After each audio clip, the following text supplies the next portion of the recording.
Ever wondered what really goes down when Future and the crew hit the studio and snap those iconic photos we all obsess over? You're in just the right spot. This is Drizzy Digest, where today's deep dive isn't just about glossy images. It's about untold stories lurking behind every lens flash. Stick around as we peel back the curtain on hip-hop's most enigmatic photo ops with Future at center stage. In a dimly lit corner of Miami's SOTA studios, the world first caught a glimpse of something electric. A single photo of Drake and Future, shoulders hunched over a mixing console, deep in conversation. That image spawned 1,000 questions and not nearly enough answers. To trace the origins of that legendary studio session, we have to rewind to 2011, when Drake was still an ascendant force and Future was an enigmatic innovator lurking on Atlanta's gritty South Side. Their meeting wasn't inevitable. It was orchestrated through a maze of mutual collaborators, late-night calls, and industry whispers. What few realize is that before their official collaborations, Drake used to listen obsessively to Future's early mixtapes. In interviews, he hinted at being entranced by Future's haunting melodies, calling them alien lullabies, a secret inspiration behind Take Care's atmospheric soundscapes. When Drake finally reached out for an in-person session in 2015, he didn't just bring himself. He arrived with his trusted engineer Noah 40 Shabib and a black duffel bag rumored to contain unreleased OVO beats. No one knew it then, but a musical revolution was about to unfold within those four walls. You might think the famed studio photos were staged for the gram, but they were captured by Gunnar Stahl, a photographer notorious for blending into studio shadows like a ghost, snapping candid moments just as magic unfolded. In those frames, legend meets legacy. Drake clutching a notepad scribbled with wishbones and cryptic numbers, Future lost in thought amid plumes of smoke.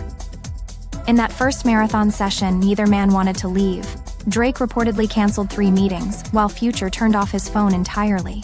The air in the studio was so thick with anticipation that even the soundproof walls buzzed with energy, every synth note echoing the birth of something rare. Behind the scenes, producers Metro Boomin and Southside hovered over laptops hooked up to massive JBL speakers. The beat that would become Jumpman was born out of pure improvisation, a chopped vocal harmony from an abandoned Future track fused with drum patterns sketched by Drake 2 years prior while touring in Berlin. Surprisingly, the duo communicated less through words and more through hand signs. Inside jokes developed on spot, 3 taps on the console meant run it back.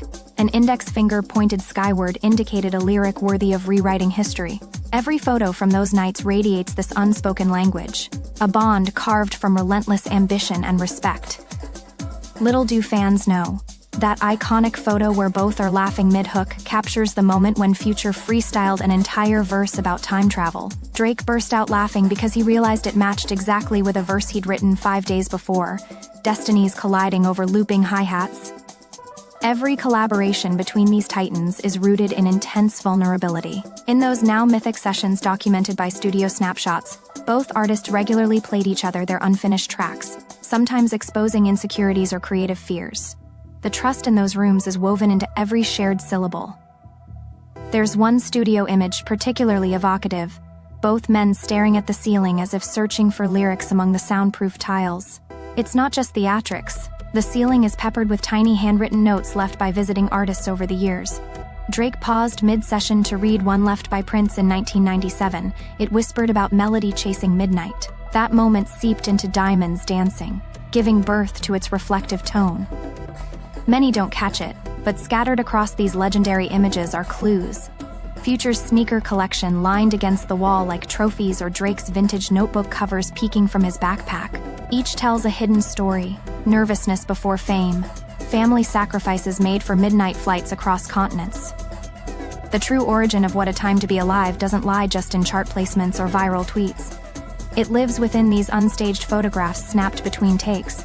They freeze-frame creative tension at its most combustible. They immortalize risk-taking disguised as laughter or contemplation. If you look closely at certain photos, veins visible in clenched hands or sweat glistening beneath flashing LEDs, you understand why these sessions matter. Both artists chase catharsis more than clout, treating every song as if it could be their last testament captured on film. Against all odds, these photos are now studied by aspiring rappers and producers around the globe.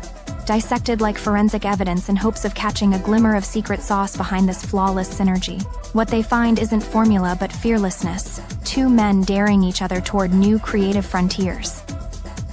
If you enjoyed these Drake facts, hit like and subscribe to keep the Drizzy Digest rolling.